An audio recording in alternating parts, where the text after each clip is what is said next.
Dokumen IMM 13 tidak sepatutnya diberikan kepada pemegang kad burung-burung dan sijil banci.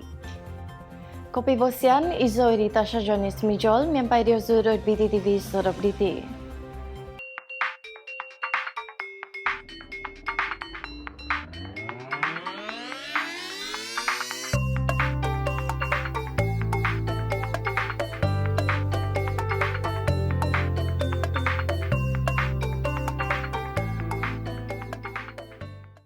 Ketua Menteri Datuk Seri Panglima Haji Muhammad Shafie bin Haji Abdal menegaskan di Dewan Rakyat bahawa dokumen IMM 13 tidak sepatutnya diberikan kepada pemegang kad burung-burung dan sijil banci. Ini kerana pemegang kedua-dua dokumen tersebut adalah pendatang asing tanpa izin parti.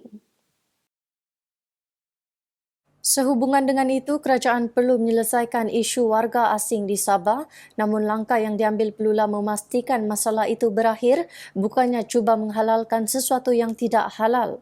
Jelas beliau pemegang IMM 13 mendapat pengiktirafan Pertubuhan Bangsa-Bangsa Bersatu sebagai pelarian perang berbanding kad burung-burung dan sijil banci yang dipegang oleh parti dan jumlahnya mencecah ratusan ribu di Sabah. Yang keduanya adalah dibangkitkan tadi oleh Yang Berhormat daripada Menteri Dalam Negeri tentang MM13, tentang burung, 15 saat ya? Ya, burung-burung. Saya nak jelaskan bahawa MM13 is a recognized document by UN. Burung-burung kertas saja. Bancian kertas saja. Is not recognized. Dah dimasukkan dua burung-burung dan juga bancian ini kepada yang recognized internationally. This is political asylum. How can the government take that as a solution? Kerana yang burung-burung ni hanya mungkin dalam lingkup MM13 ni hanya mungkin dalam 40,000, 30,000. Yang bancian dengan burung-burung ini mungkin beratus ribu yang membaikkan PTI. Takkan kita nak halalkan sesuatu perkara yang tidak halal. Terima kasih. Jadi saya ingat perlu ada penjelasannya. Beliau berkata demikian dalam soal tambahan kepada Menteri Dalam Negeri Datuk Seri Hamzah Zainuddin semasa sesi soal jawab lisan di Dewan Rakyat hari ini. Sementara itu, Hamzah dalam jawapannya berkata, kerajaan tidak sepatutnya pilih kasih kerana semua warga asing itu juga manusia yang perlu mempunyai identiti untuk tinggal di negara ini. Segala dokumen mereka yang dilahirkan, sama ada mereka dilahirkan di Sabah atau di mana sekalipun, masalahnya tadi Yang Berhormat kata, kita recognize only one IM13.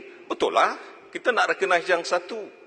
Yang anak yang 19 tahun yang pakai burung-burung macam mana?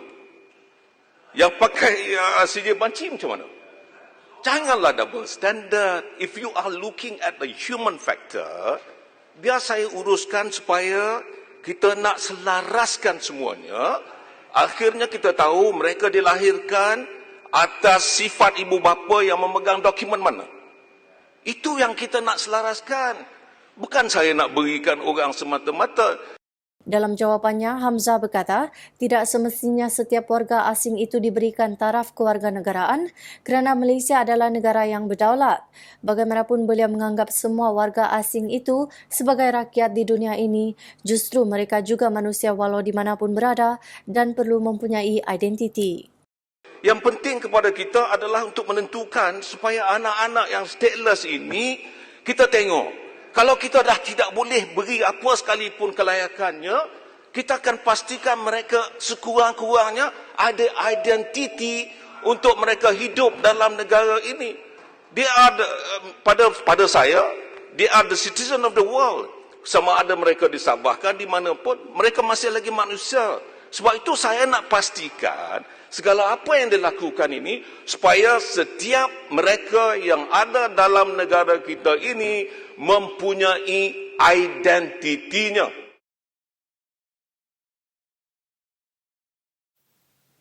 Keputusan undi belah bahagian dengan majoriti hanya 2 undi yang diperoleh Perikatan Nasional PN ketika memecat Yang di-Pertua Dewan Rakyat Tan Sri Muhammad Arif Muhammad Yusof semalam satu gambaran jelas bahawa kerajaan pimpinan Tan Sri Muhyiddin Yassin terlalu lemah.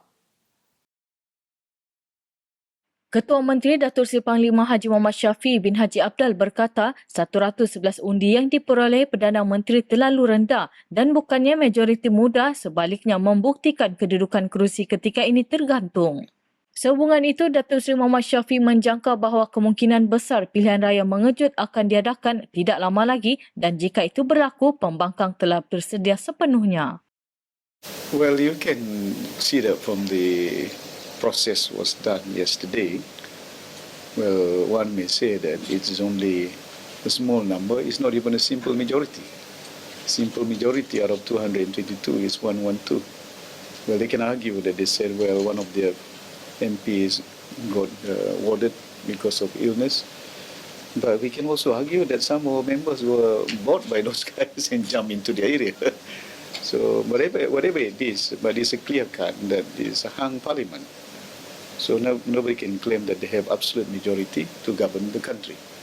So I think it is indeed, it's quite clear that things are very uncertain, very unclear because it's a hung parliament. Beliau berkata demikian dalam wawancara bersama media di Rumah Aneks Sabah di Kuala Lumpur hari ini. Semalam, PN berjaya memecat Muhammad Arif dengan 111 undi berbanding 109 undi yang dimiliki pembangkang. Keputusan tersebut jelas menunjukkan kerajaan pimpinan Muhyiddin tidak stabil dan rapuh. Malah sebarang perubahan pendirian mana-mana ahli parlimen selepas ini boleh menyebabkan PN tumbang. Datuk Seri Muhammad Syafiee berkata memerintah dalam status kerajaan yang sangat rapuh amat berisiko.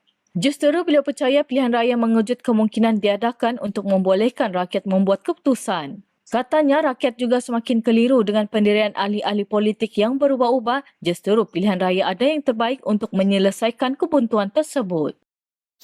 So I believe that, well, people are fed up with politicians now. Saying that we are confused, what is happening, neither here nor there. Then one may say, they have suggested that give it to the people, let the people decide. To me, if you ask me, let's have an election. Why not? Because we don't want people to blame politicians like us for having this, messy kind of environment. Well, if an election's to come, then the people will decide and nobody to be blamed.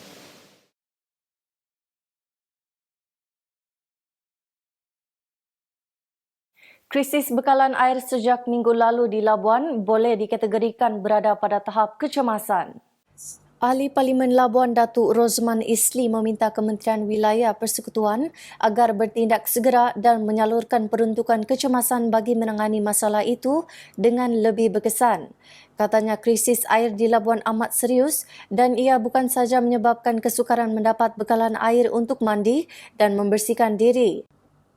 Namun sudah sampai ke tahap membahayakan kesihatan, khususnya ketika negara masih memerangi penularan wabak COVID-19. Hotel di Labuan juga terjejas sedangkan mereka mempunyai penyewa. 10 Julai lalu, Borneo Today melaporkan dianggarkan 85% pengguna di Pulau Bebas Cukai itu termasuk di pusat bandar dan hampir semua 27 kampung mengalami gangguan bekalan air sejak 5 hari lalu. Gangguan berpunca kebocoran paip pam utama berdiameter 800 mm dari tangki penerima Pulau Ino ke loji rawatan air di Jalan Kolam. Mengulas lanjut, Rosman berkata Jabatan Bekalan Air Labuan memerlukan bantuan bagi menangani krisis air di pulau itu. Terdapat keperluan melantik kontraktor berkepakaran tinggi sebagai kontraktor tambahan untuk membantu membaiki kebocoran paip berkenaan dengan segera. Ini memerlukan peruntukan tambahan kewangan daripada kerajaan pusat, khususnya Kementerian Wilayah Persekutuan. Umat Islam di perkampungan nelayan Kuala Gumgum Sandakan mampu menikmati kemudahan lebih selesa. Sebuah masjid bakal dibina di kampung itu dengan kos RM500,000 menerusi peruntukan disalurkan Ketua Menteri. Ahli Dewan Undangan Negeri Gumgum Arun Narsintai berkata masjid berkenaan bagi menggantikan surau sedia ada yang kini uzur dan tidak lagi mampu menambung pertambahan jumlah penduduk. Kemudahan itu dijangka memanfaatkan kira-kira 600 penduduk di kampung terbabit. Peruntukan itu kini di peringkat kelulusan waran daripada Jabatan Hal Ehwal Agama Islam Negeri Sabah sebelum pembinaan boleh dimulakan dalam masa terdekat. Kampung Kuala Gumgum terletak kira-kira 50 km dari Bandar Sandakan. Dalam perkembangan berkaitan, Arun Narsin berkata perkampungan seluas 101 hektar itu dirancang untuk menjadi pusat tarikan pelancongan baharu berasaskan penternakan dan pertanian. Kedudukan kampung itu yang terletak di tepi laut amat sesuai untuk dijadikan destinasi pelancongan. Usaha awal sudah diambil bagi menubuhkan Koperasi Wawasan Pembangunan Gumgum Sabah Berhad yang dipengerusikannya dan menjadi badan penggerak bagi melaksanakan pembangunan itu. Terima kasih Datuk Seri Madius kerana menyediakan perkhidmatan bas percuma. Perasaan gembira itu dizahirkan masyarakat Kiulu yang teruja dengan pengenalan perkhidmatan bas ulang-alik secara percuma pada setiap Selasa dan Rabu. Laporannya bersama Jennifer Tugung Michael. Masyarakat Kiulu bersyukur kerana perkhidmatan itu amat membantu mereka, khususnya golongan peniaga di pasar tamu dan pelajar SMK Tun Fat Stevens. Pengerusi Persatuan Pengusaha Bas Kiulu, Paris Gansingul berkata, perkhidmatan bas percuma itu adalah antara langkah diambil kerajaan untuk meringankan beban penduduk kampung sepanjang pelaksanaan Perintah Kawalan Pergerakan PKP. Inisiatif itu juga membantu pengusaha bas yang sebelum ini terjejas berikutan pelaksanaan PKP. Sasaran kami adalah terutama sekali pelajar sekolah lah yang terpaksa membayar tambang hari-hari, pagi dan tengah hari, petang dan petangnya, dan juga semua penduduk kampung di sekitar daerah Kiulu ini yang membawa hasil pertanian ke tamu, dan hari ini sepatutnya ada tamu tapi masih lagi PKPP, dan akan datang mungkin mereka boleh membawa hasil-hasil tani mereka dengan menaiki bas percuma lah. Dan juga kepada sesiapa saja yang ingin ke Tamparuli dan sebaliknya. Seorang pengguna perkhidmatan bas, Maidin Sumisi 58, melahirkan perasaan gembira kerana beliau kini dapat berkunjung ke pasar tamu Tamparuli tanpa perlu mengeluarkan belanja tambahan untuk kos pengangkutan. Baguslah kalau naik ada tray tambang. Tray tambang, Pak? Ya. Pergi Tampalore aja. Turun pergi balik barang makanan. Ya, barang api lah kalau ada tambang tray. Ketika PKP, jadual perjalanan serta kekerapan perkhidmatan bas di antara Kiulu dan Tamparuli tidak menentu. Kalau sekarang ni PKP begitu susah mau dapat bas. Pernah saya di sini 2 jam begitu, tidak ada bas. Terpaksa saya berputar balik. Mau turun ya. Oh, mau pergi Tampaluri lah begitu. Ya, mau kerja sana. Terima kasih Datuk Madius kerana memberi kami bas percuma. Perkhidmatan bas percuma yang ditawarkan menunjukkan kerajaan negeri amat komited dalam membantu masyarakat kurang berkemampuan di daerah ini. Ia juga menunjukkan kerajaan yang memerintah hari ini mementingkan kepentingan rakyat. Saya Jennifer Tugung Michael bersama juru kamera Alif Kasim untuk Berita Borneo Today, BTTV. Ketuhadan Misomo Toko Vago.